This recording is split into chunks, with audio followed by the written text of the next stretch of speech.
మన ప్రీతం ముఖ్యమంత్రి dynamic personality ఇది రేవంత్ రెడ్డి. ఆయనకి ఏమిటంటే చూడు ఇంకా డ్రెస్ మార్చలేదు, సింపుల్గా ఉన్నాడు. చలికాలం కూడా మా కోట ఏమంటే వేయుడు అట్నే ఉంటానంటాడు. అది ఎవడు మేమేమో కోట వేస్తాం, ఆయన కోటు వేయుడు. సింపుల్గా ఉంటాడు కానీ గట్టి మనిషి. చూడడానికి నవ్వుతా మెత్తగా ఉంటాడు కానీ గట్టిగమైన మనిషి. అవసరమైతే గట్టిగా నిలబడతాడు. ఈరోజు ఆయన కళ, ఆయన తపన, ఆయన ఆశయం ఏమిటంటే హైదరాబాద్ సిటీని భారతదేశం కాకుండా ప్రపంచంలో కూడా ఒక గొప్ప సిటీగా చేయాలని చెప్పి ఆయన కలగా అంటున్నాడు. మనం ఆ రోజుల్లో కథల్లో చూసాం. మూసీ నదిలో ఆనాడు నవాబు కుమారుడు ఆయన రొమాంటిక్స్ లవ్ స్టోరీ అని చెప్పి వినేవాళ్ళం కథలు అప్పుడు ఆ రోజుల్లో. అటువంటి మూసీ నది ఈరోజు మురికివాడలో ఉంటే ఆయన దాన్ని కంకణం కట్టుకుని దాన్ని అద్భుతంగా సుందరంగా తయారు చేసి భారతదేశం గర్వించే విధంగా చేయడానికి come on give a big claps to Revanth Reddy.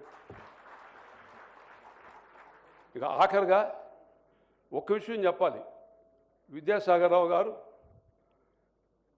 మంచి హ్యాండ్సమ్ పర్సనాలిటీ. చూడండి ఎంత స్మార్ట్గా ఉన్నాడు అసలు. అది చాలా కష్టం అలా ఉండడం.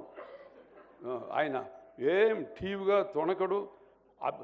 అందుచేతనే ఏ ప్రైమ్ మినిస్టర్ ఆనాడు వాజ్పేయి గారు ఆయన అంటే అభిమానం, నరేంద్ర మోడీ గారికి అభిమానం. నేను చూశాను బాంబేలో ఆ ముఖ్యమంత్రి గారికి ఏంటి ఎంత ప్రేమ అప్పుడున్న అందులో. అది ఆయన గొప్పతనం ఆయనకు. అందుచేత నేను ఆఖరికి చెప్పేది ఏమిటంటే, నేను మామూలుగా ఉపన్యాసిస్తే ఈశ్వరుని గురించి గుర్తు చేసుకుంటాను. సుబ్బరామరెడ్డి గారు ఉపన్యసిస్తే ఈశ్వర మంత్రం చెప్తాడు అంటారు. దానికి కారణం మన జీవితంలో అందం, అధికారం, ఐశ్వర్యం అశాశ్వతం, ఈశ్వర శక్తే శాశ్వతం అని చెప్పి మనం ఎప్పుడు ఉంచుకోవాలి. శంభో శంకర, హర హర మహాదేవ్, ఓం నమ శివాయ. ప్రఫుల్ల నీల పంకజ ప్రచండ కాళి మచ్చట విడంబికంఠ కందరం రుచి ప్రబంధ కందరం స్మరచ్చిదం పురచ్చిదం భవచ్చిదం మఖచ్చిదం గజచ్చిదం తం తఖచ్చిదం భజే. ఓ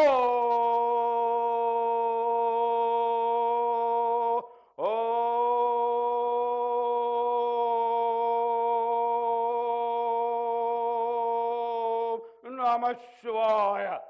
మీ అందరినీ ఈశ్వరుడు ఆరోగ్య ఐశ్వర్యం ప్రసాదించుగాక. విద్యాసాగర్ గారు, రేవంత్ రెడ్డి గారు అందరినీ ఈశ్వరుడు చల్లగా చూడుగాక. ఇంకా శక్తిని ఇచ్చి ప్రజాసేవ చేయాలి రేవంత్ రెడ్డి గారు. నేను ఆశీర్వదిస్తూ సెలవు తీసుకున్నాను. జై హింద్.